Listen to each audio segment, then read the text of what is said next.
नेता प्रतिपक्ष तेजस्वी यादव ने जिस तरीके से रविवार को प्रेस कॉन्फ्रेंस करके जमाई आयोग नाम का बम फोड़ा था, उसको लेकर के अब राज्य के जितने राजनीतिक दल हैं उन सब में तलवारें खींच गई हैं।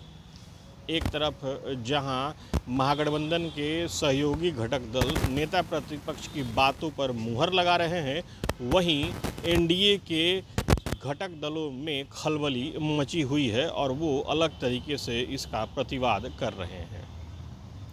हम पार्टी के राष्ट्रीय प्रवक्ता ने तो यहाँ तक कह दिया कि नेता प्रतिपक्ष तेजस्वी यादव को जमाई आयोग बनाने से पहले भौजाई आयोग बनाने की बात करनी चाहिए, क्योंकि पूरी दुनिया ने देखी कि उनकी भाभी के साथ क्या हुआ था।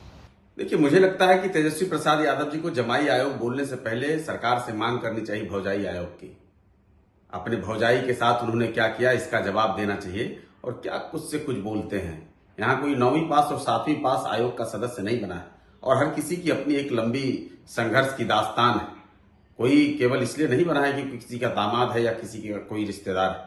हर किसी में काबिलियत है, सबने संघर्ष किया, सबने लंबे समय तक सार्वजनिक जीवन में काम किया है और उस काम के आधार पर अगर किसी को जगह मिला है तो उसको केवल गोल गोल घुमा करके बोलने से कुछ नहीं होने वाला है। तेजस्वी प्रसाद जी, पहले सबों के बारे में जान लीजिए और जो आपके रंगा बिल्ला जो लिख करके देते हैं आपको डुबा के मानेंगे।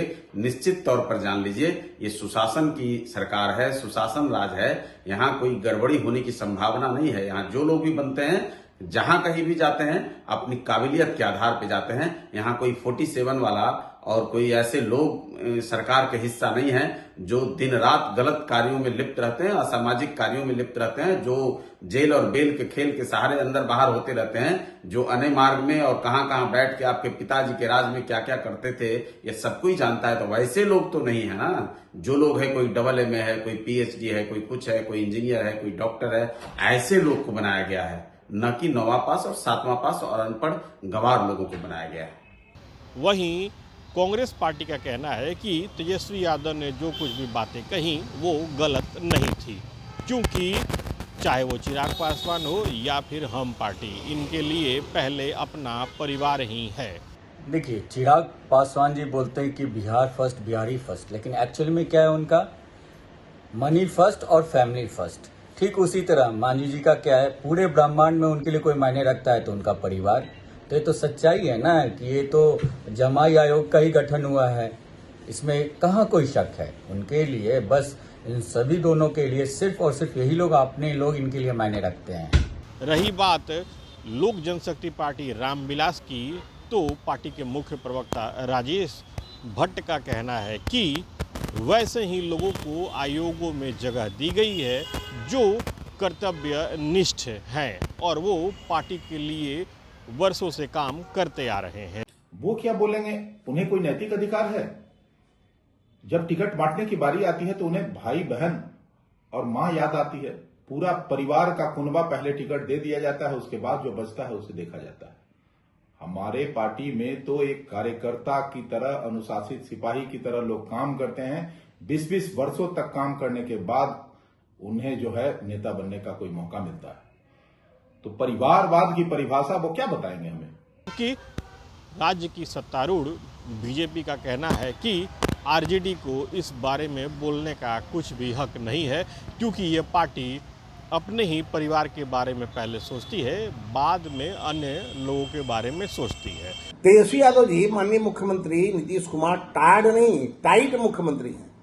उनके बढ़ते राजनीतिक प्रभाव से आपको जलन क्यों हो रही है? आप जब सत्ता में थे तो शासन कौन चला रहा था? आपको शायद मालूम नहीं है कि शासन नौकरशाह ही चलाते हैं। संचालक को टाइट रहना चाहिए।